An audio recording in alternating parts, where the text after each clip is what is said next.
everybody. Thank you for being here for Professor Darron Cunanan's presentation. How many students are in the house in Darron's class? Awesome. Well, we're so pleased that you're here for the afternoon portion of Sounds of the Underground. Don't forget that we have a third day tomorrow that starts at, is it 3 p.m., Kelsey? Or 3 p.m. tomorrow, we're going to have some bands and performances, a DJ, and a food truck. First 100, what is it? Tickets? First 100. If you get a ticket, first 100, you get a free food truck, lunch. so if you're on campus tomorrow, please join us because it's going to be a lot of fun. And if you happen to be walking around, you can hear some really cool music. Throughout the 3 days, we've been exploring the project New Wave. And actually, we have a special guest here in the audience, the director and creator of the New Wave film, Elizabeth I is here. And so I really like that, it's sort of a cross generations type of project. And today, Darron students are really going to kind of bring us to the contemporary moment, so to speak. So without further ado, I'm going to introduce Professor Darron Cunanan is here. And he's here with his students from Asian American Studies in the College of Ethnic Studies at Cal State LA. All right, and the presentation today, titled A Reason to Sing, Asian American Music as an Avenue for Recognition, Resistance, and Recovery, is a project that explores topics like race, class, gender, identity, assimilation, activism, and history. And the students, not only on the panel, but also in the conference papers or conference posters, I should say, that are throughout the classroom, are going to discuss the relevance of Asian American music in the community. I want to also just add that Professor Cunanan's students have been exploring the experiences of Asian Americans in the diaspora, both immigrants and second generation, through the study of film, literature, music, and these are all of the different themes that they've discussed so far in the semester. So without further ado, Darron. Hello, how's everybody doing? I didn't realize it's half my class. Thank you for attending the student panel. I appreciate you all for being here.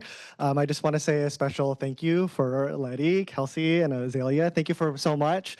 It's been a lot of back and forth. It's a 3-day endeavor that took like months of planning. So thank you.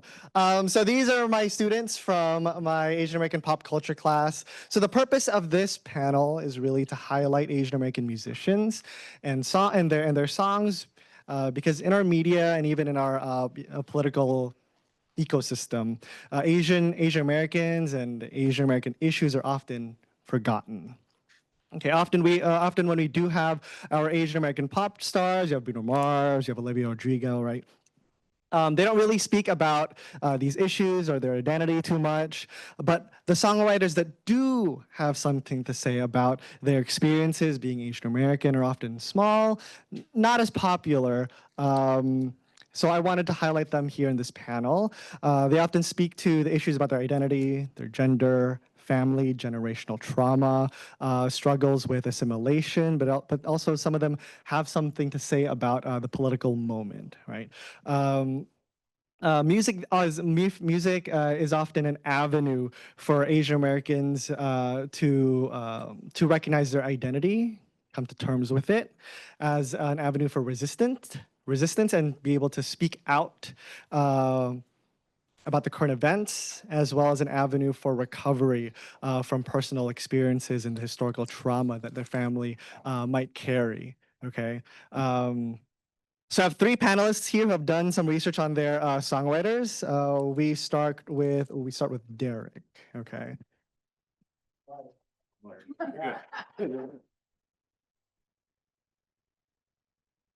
Stand up or?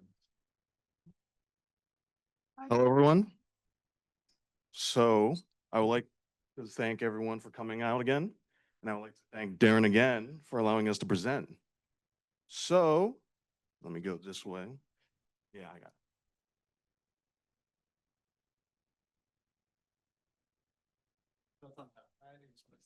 Okay. Hello, everyone. So the first Asian American group that we're going to be talking about is the first Asian American band, or essentially the first Asian American activist group. So they're the first to merge activism during the civil rights era and Vietnam War. And their art wasn't about fame, it was about making Asian Americans visible and giving a voice to a group of people who had been unheard. Their songs captured what it meant to grow between cultures and to fight for recognition during a time of change. So the group consists of 3 artists: Chris Ijima, who is a civil rights activist and a co-founder for Asian Americans for Action, and Miyamoto, a former Broadway performer and World War II internment survivor who turned her experience into art. Then we have Charlie Chin, who is a folk musician and a historian who later worked for the Museum of Chinese in America. So together they formed the band Yellow Pearl, and it was out of New York's Basement Workshop. They're the first Asian American arts collective, essentially. And Yellow Pearl is actually a play on the words yellow peril, and it's an Orientalist ideology back then, where the West had thought of Asia as like a threat. And so by reclaiming their name, Yellow Pearl, they actually transitioned that label of fear into one of pride, beauty, and power. And so we're going to move on to our focus song, which is We Are the Children. It comes from their 1973 album, A Grain of Sand, Music for the Struggle by Asians in America. So let's play a short section so you can hear the message behind their sound.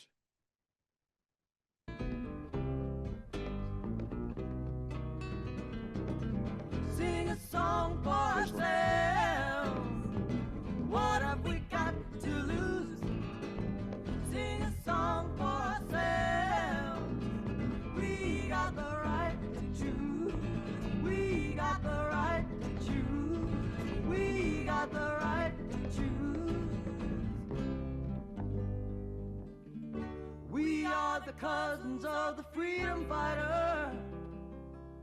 Brothers and sisters all around the world. We are a part of the third world people who will leave their stamp on America. Who will leave their stamp on America. Who will leave our stamp on America. Who will leave our stamp on America. America.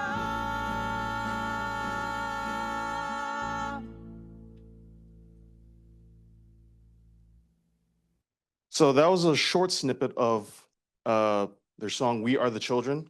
And so quickly talking about some of the lyrics here. This song connects directly to global anti-imperialist movements, especially the Third World Liberation Front, which is a student-led coalition of Asian Americans, Native Americans, Latinos, African Americans in the late 1960s that fought for ethnic studies and for solidarity amongst oppressed communities across the globe. And when Yellow Pearl sang, "We are the children of the migrant worker, of the third world people," third world here isn't talking about poverty. It's talking about a political identity expressing unity with liberation movements across the globe. And so another lyric, watching war movies, secretly rooting for the other side, it shows the conflict many Asian Americans had at the time. They were viewed as the enemy abroad, yet they were at home and remained invisible. And the last line, who will leave their stamp on America? It asserts that many immigrants and people of color will reshape this nation and their identity. So this song embodies recognition, identity, resistance, and challenging silence.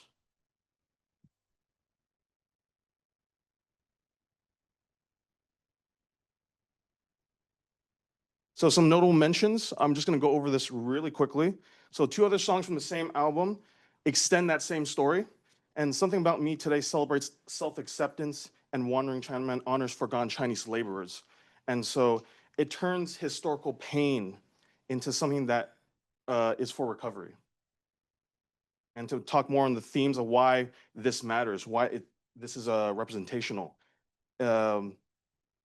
It shows activism, solidarity, and visibility. And so a lot of it has to do with them proudly reclaiming their identity in the mainstream culture that was heavily ignored, using protest music, folk music to challenge racism, war, and silence. But also, don't take my word for it. Some other scholars think so too. Catherine Gerard, 2024, called A Grain of Sand the sonic birth of Asian America. And Wissy Tapat wrote that Yellow Pearl deorientalized Asian America, and they broke stereotypes and redefined what it meant to be seen. Their scholarship reminds us that this is more than music. This is about identity, about sound. Now, why do they still matter today? Without them, we wouldn't have this much Asian American representation on the table. Yellow Pearl still matters because their message of recognition, resistance, and recovery continues to shape how Asian Americans tell their story today. They transformed silence into sound, and that sound became the voice of a new Asian America. Through their music, activism, and solidarity, Yellow Pearl proved that culture itself can be a form of revolution. Thank you all for listening.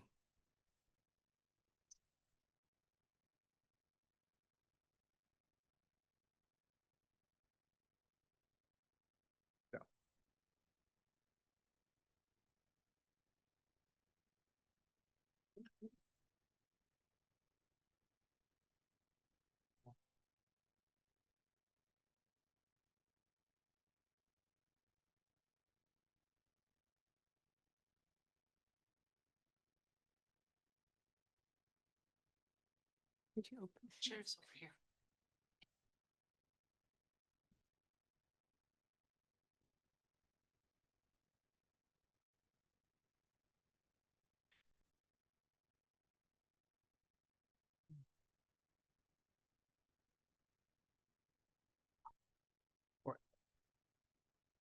Hi, everyone. I'm Kaya Montricol, and I'll be presenting on Rihanna Sawayama. Oh, yes. And this is Philip Guzman. He is also one of the people who did research on Rihanna Sawayama. So Rino Sawayama is a British-Japanese pop artist known for her genre-defined music. She was born in Nagata, Japan in 1990, but moved to London at 5 years old. She was raised by a single mother, and she expressed that she had to navigate through language barriers and the culture shock of the UK by herself. She identifies as British-Japanese, but often talks about the feeling of being in between, as she stated that she does not feel that she is enough for either culture. Through her music, she writes about her trauma with dual identity and her experiences with racism and stereotypes through a blend of pop, rock, and J-pop genres. Many of her songs address racism, fetishization, queerness, and femininity. And she uses her songs not just as a way to tell her own personal stories, but she uses them as a political statement against racism, fetishization, and the exclusion of Asian people throughout media. This is our song, STFU. We're only gonna play a little bit of it since the music video is too long, but yeah. So you're a singer? Oh. Ah, yeah, no, I looked you up. I was like, At the beginning, it's fine. so you're a Yes. singer? The real deal? You know what? Currently writing like a fan fiction piece, but from the perspective of like a little Japanese woman. So it's kind of like a new age memoirs of a geisha, which is kind of cool, but with more action. I mean, I'm obviously indebted culturally to Kill Bill, #1. Yeah. Yeah. Lucy Liu. Yeah, I love, She's so. Have you she's seen great. Grey's Anatomy? The one in Grey's Anatomy as well. Yeah. You remind me Sandra of her, huh? What, Sandra Oh or Lucy Liu? Oh, literally either. But you're like a sexier version. Oh. No. Sorry. I mean, it's all right. Kia. Little kamikaze mission. Get that. So you like you're mixed because you don't look, like Japanese.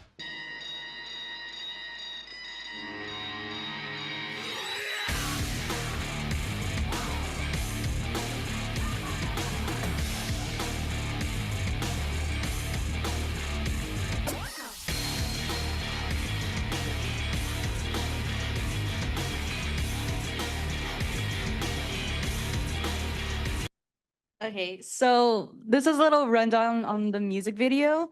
So Rina is seen on a date with a white man who makes it very obvious that he is obsessed with Asian culture, specifically Japanese culture. The music video shows that despite his obsession, he knows very little about the differences between different Asian cultures and decides to stereotype Rina with everything. As the music video progresses, Rina begins to showcase her rage and frustration with the man, but she forces herself to keep it in. It showcases the stereotype that Asian women are meant to be dainty and quiet. And the main message of the music video is that she is telling white people essentially just to think before they speak. It was not shown, but there is a visual in the music video showing her taping the man's mouth shut to silence his racism and stereotyping. And at the end of the music video, we end up seeing that the rage shown was actually all of it inside of her head. This showcases the fact that many women who are told to keep their anger to themselves, especially those in the public eye, because they do not want to see or to come off as the angry woman. And some themes are, it showcases the fetishization of Asian women within the Western culture today. And she flips the stereotype of the submissive Asian woman by showcasing her rage against microaggressions shown in the music video by the man. And these are some notable lyrics. You can see the anger that comes across in the music video, basically just telling people to think before they speak and that before they end up saying something racist or stereotyping, even if it's not meant to come off that way. And you can go. Okay, so our next song, Tokyo Love Hotel, is about the fetishization of Asian people and Asian culture as a whole. And the title Tokyo Love Hotel is a play on how some tourists go to Japan solely to stay in love hotels with Japanese people, but refuse to actually take in the culture and the beauty of Japan. And it showcases neo-Orientalism, which is like the stereotyping, the fetishization of Eastern cultures within today's media, tourism, and dating culture. Reno showcases how Japanese culture is often consumed and fetishized without people actually knowing the history of Asia. And she talks about the struggle with making Tokyo Love Hotel because of her feeling of being in between.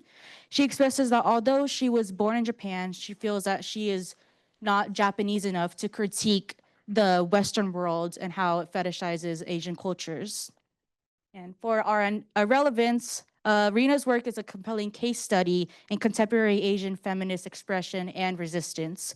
She uses her influence to highlight experiences such as intergenerational trauma, techno-Orientalism, and more. Within the lyrics of her music, she expresses many different emotions that deeply resonate within the Asian American experience, like from her rage and frustration as TFU, the emotional experiences of being an immigrant in Dynasty, and the feeling of wanting to be treated as human rather than as a fetish in Tokyo Love Hotel.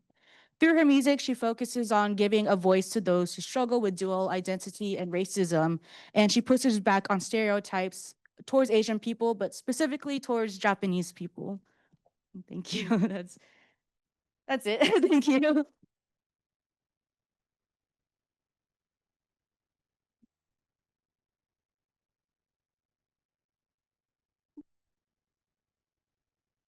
All right, testing 1, 2, 3. Testing 1, 2, 3.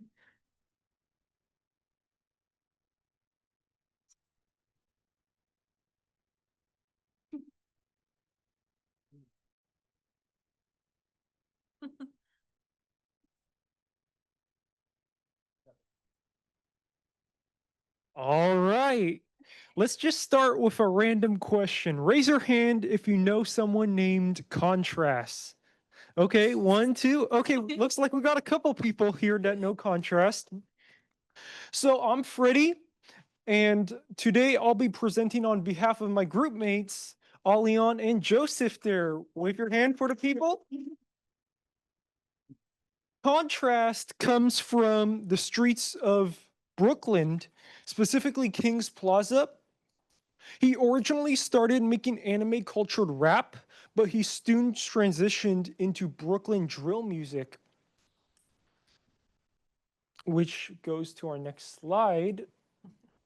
He's from Brooklyn. He's actually the valedictorian of his high school, and he's actually a toxic figure.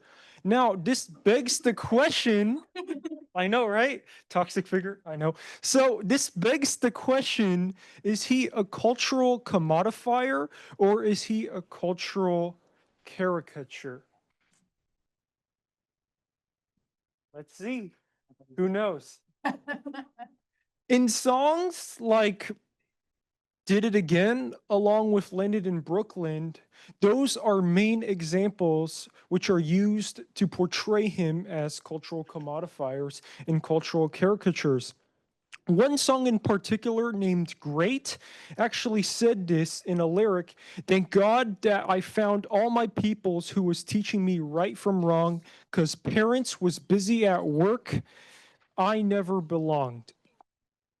Scholars like Deborah Wong actually said there's a certain diasporic aesthetic where second generation artists are kind of pulled between two worlds.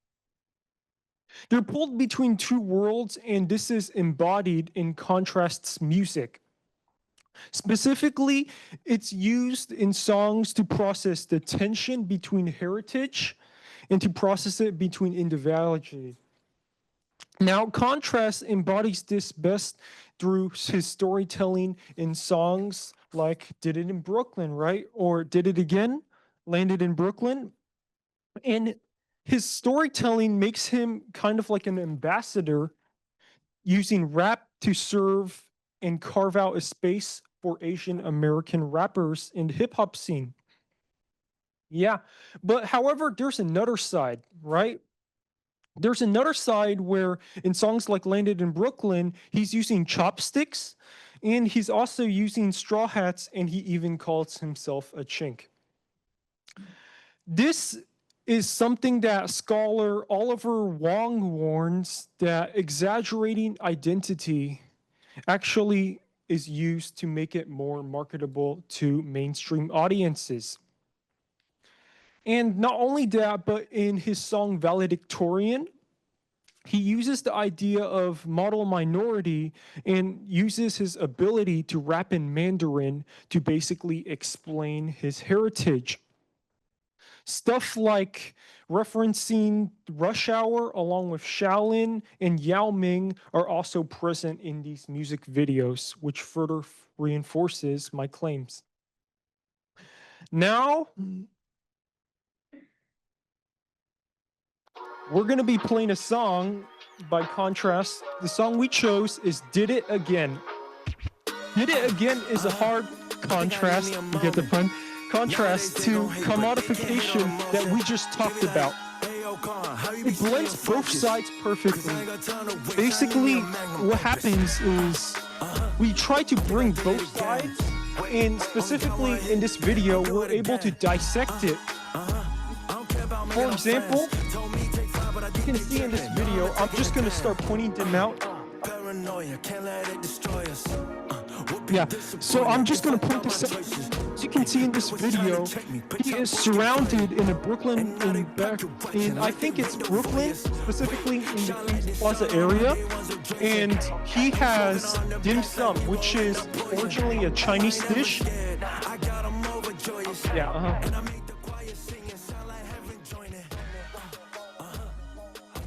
So basically, in this music video, he shows how there's a contrast in the cultural commodification And it blends both sides perfectly, again, as I stated before, because we are able to see a backyard cookout in Brooklyn, and we're able to see the dim sum in it, which is basically trying to fuse Brooklyn drill rap with Asian culture using the dim sum.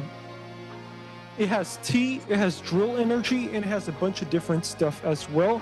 And it brings both cultures from different sides, from his Brooklyn side and from his Chinese heritage together into one music video. Now, let's see. At the end of the day, it's all about trying to question the recognition, or is it commodification? Contrast proves this by giving visibility to Asian American artists. And not only that, but he's selling a version of his identity that feels performative sometimes. It's been clear, like second generation artists like him go through the struggle, and it's an identity that isn't clean. It's chaotic, it's messy, and it's loud. And that's perfectly fine. So I have to ask the big question: is he reclaiming culture, or is he recycling it? Is he a cultural ambassador, or is he a caricature? I'd like you to thank you for your time.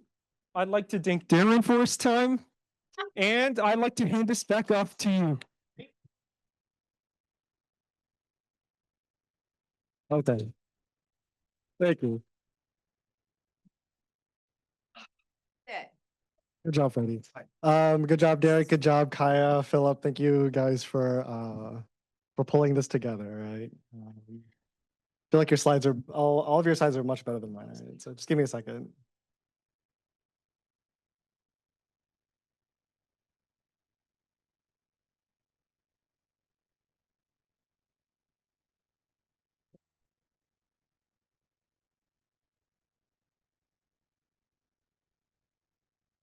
I'm sorry. I'm looking for. I got it.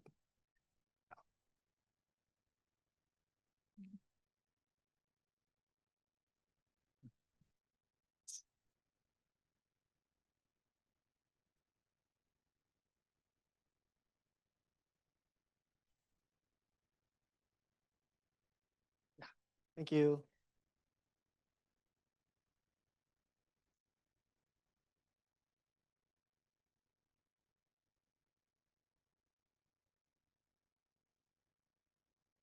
All right. So what do I have to say? So let's give a round of applause for our panelists. I really appreciate them. They did a great job. Okay, so I'll end it with with an artist that I wanted to highlight. This is Sundial. Okay, so I'll talk about who they are, and then I'll relate it to my own experiences. So Sundial is an Asian American musical duo led by Dorothy Chan. She's Chinese American, and a Korean American singer-songwriter Jisoo Kim. Okay, they met in college. They decided to start a band in 2016. They made big steps. Recently, they played at Lollapalooza. They played for Nicki, another Asian American songwriter. Right now, they're getting about 200,000 monthly listeners on Spotify. They're pretty interesting. Their album, The Roaring Twenties, is really about their experiences growing up in the 20s, in their 20s.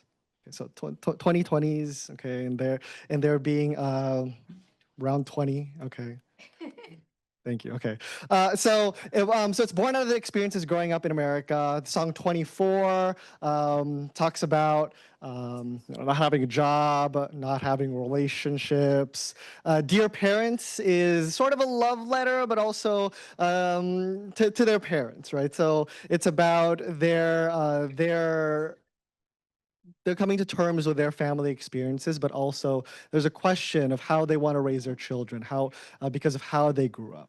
So, some notable songs. Okay. The song that I do want to highlight is called The American Dream. All right. Is it going to play? Oh, is it going to play? Oh, it's not going to play. I have to look it up. I'm sorry.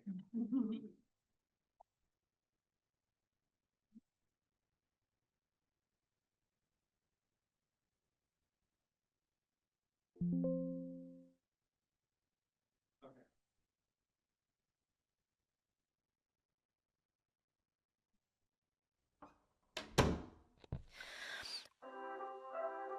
Another chance. Another chance.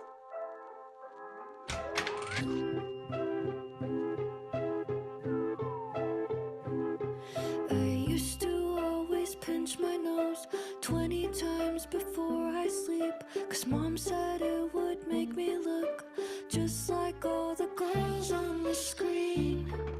But 20 years has passed and I still look the same.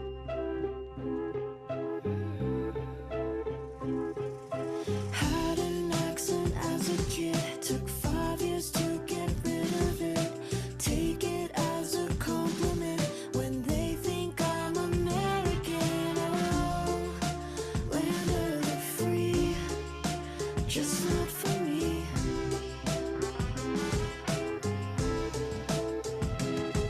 Don't ask me where I'm from, I don't know what to say, 'cause the place where I grew up thinks I have changed. I can barely talk to mom, use English every day, but the people here still laugh at my real name. So where can I go if I'll always be a stranger in my home? All right. So it's a little bit of the American dream. So, all right. So to talk about the lyrics a little bit. So I used to always pinch my nose 20 times before I sleep. Mom said I would make me look like the girls on the screen. Can anyone relate to this experience? Right. So for me, growing up, so I'm Filipino. So growing up, I'm kind of have a darker complexion. It was papaya soap. Okay, so people from the Philippines would give me papaya soap, and they would tell me, "Oh, it'd lighten your skin. Okay, it'll make you look more fair." But it's this push to it's this desire for many Asian immigrants to become more Americanized. To follow this Western beauty standard. And if we keep going forward, it's not only in our skin color, but it's also in our language, right? So had an accent as a kid, it took 5 years to get rid of it, take it as a compliment when they think I am an American, right? So language.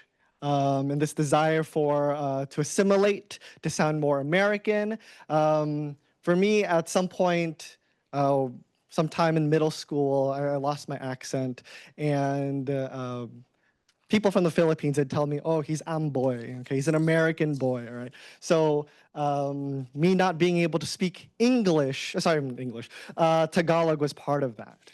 Okay, and. So don't ask me where I'm from.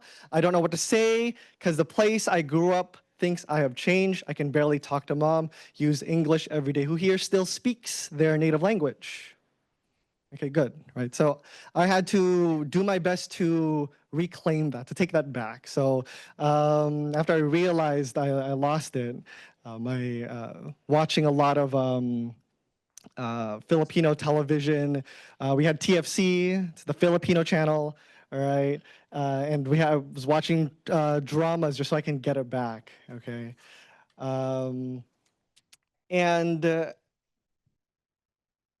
But the people still laugh at my real name. So where else can I go if I'll always be a stranger in my own home. There's always this struggle between our two identities, our bicultural identities, right? Or us being Asian, us being American. We struggle to assimilate, but we want to connect with our families, right? We want to be able to still connect with our culture. But no matter what we do, we're still going to be treated as perpetual foreigners, even strangers in our own home, no matter what we do to try to make ourselves look American and seem American, right? So for me, I really related to the song, and it speaks to the fact that music functions as a way for people to understand themselves, but also to connect with other people's experiences, to connect with others, okay? It builds community, especially when you perform, people being able to hear you out, hear out your message, but also invites people to reflect and connect with the songwriter. All right. So in my class, I always ask my students to be critical about what they consume in their media diets.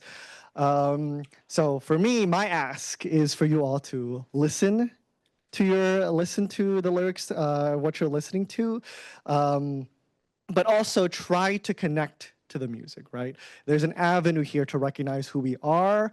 There's an avenue here to push for some sort of change in the world, but also it's an avenue for recovery, some sort of healing from trauma, from our own experiences, right? So we have a total of 13 posters today of different musical artists ranging from different sizes, different backgrounds, different years. A lot of them are more recent. So I hope while you walk around, while you listen to the students talk about their artists and their music, I hope you're able to find someone new to listen to. Okay. Yes. Oh, this is. I'll open you guys up for questions. Yes, Julie. So I hear there's this really awesome Asian American band, very local, called Code Blue. Oh, Code And I wonder if they also address Asian American issues as well. And what song would you think? You gotta ask the mic. You gotta ask it again for Zoom. Make sure you shout out the name out. Hello, Professor Darron. What's the band? So I hear that there is this really wonderful local band named Code Blue, which is an interesting name in and of itself, right? Referencing the Filipino bandmates that are there, and also referencing the fact that many Filipinos have come into the United States as nurses rather than doctors, right? So take Dr. Salas's class for that one. So I was wondering if they also address Asian American issues, and if it deals with similar themes that you and the class have also dealt with as well, and what comes to mind as to the kind of music that they do. Can you play a clip from one of their songs? Thank you, Professor Darron. Okay, so thanks, Dr. Fun. So this band called Code Blue. So I play in a band called Code Blue. Okay, we're a bar band, all right. So the music that we play is actually, we've only written only a couple of songs. We don't really speak to. We write breakup songs, okay, and love songs. So we don't actually play music that speaks to the Asian American experience. Actually, we're a pop punk band. The closest thing that we can get to is Asian American.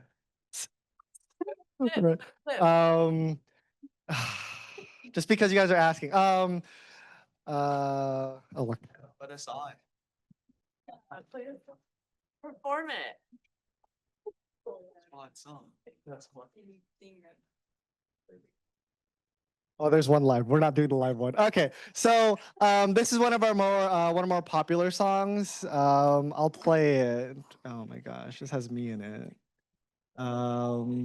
Okay, so this is called Yellow Rose Bouquet, and oh sorry.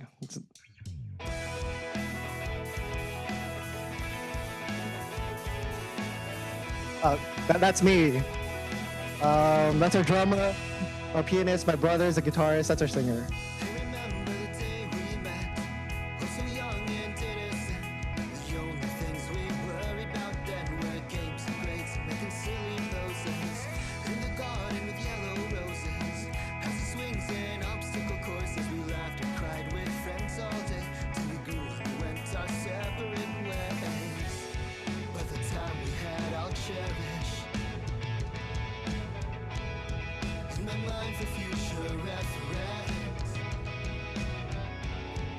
my surprise, and then one day I reached down so you could hear me say, Huh?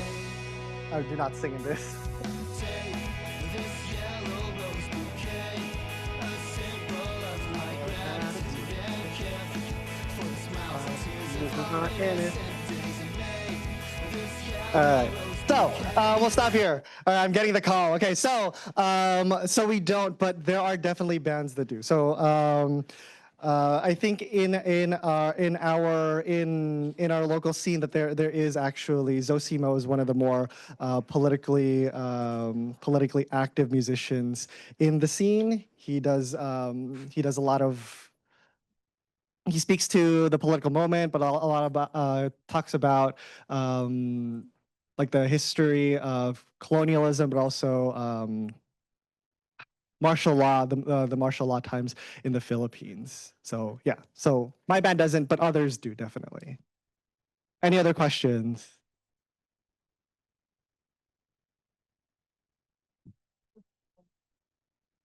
For the students, right? You get these really great presentations. So so thank you for these really great presentations. I really appreciated hearing Darren, but also the students.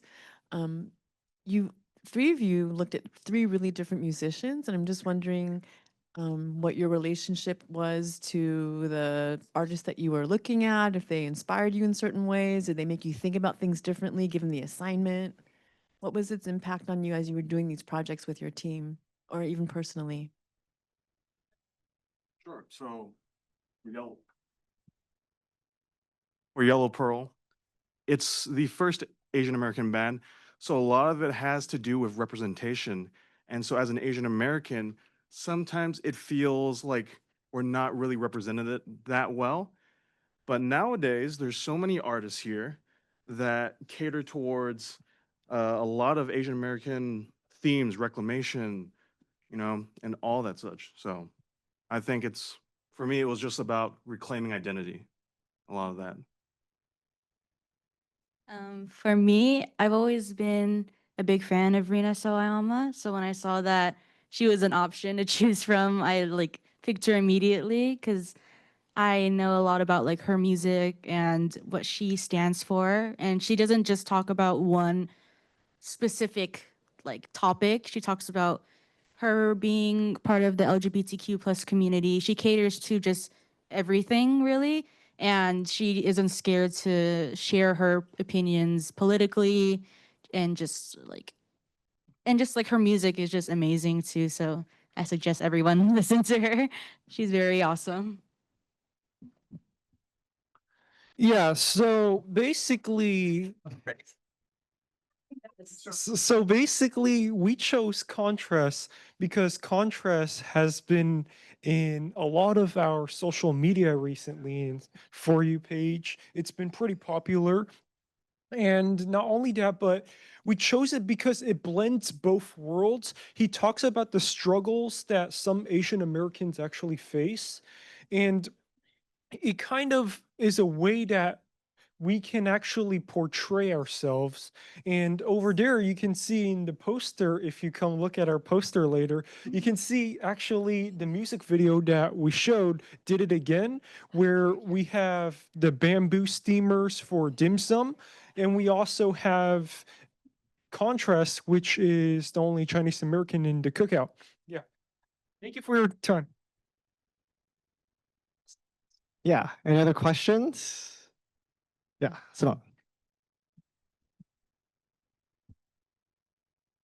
Darren, Oh my God. will you be making more songs?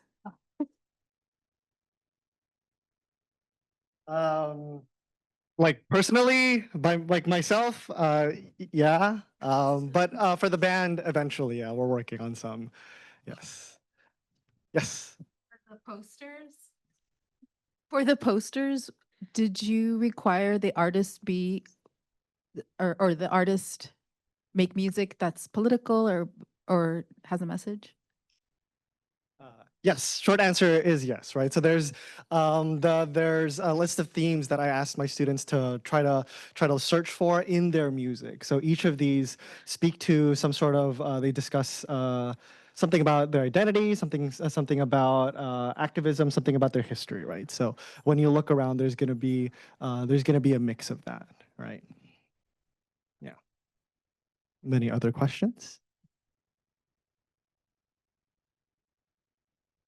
Okay, then again, let's give a round of applause one more time for our panelists, but also for the students here who are going to be presenting. So I believe right now is we have about less than 30 minutes to do for our poster presentation. So please walk around. My students will be ready to do some presenting for you all. Okay, thank you so much again for your time.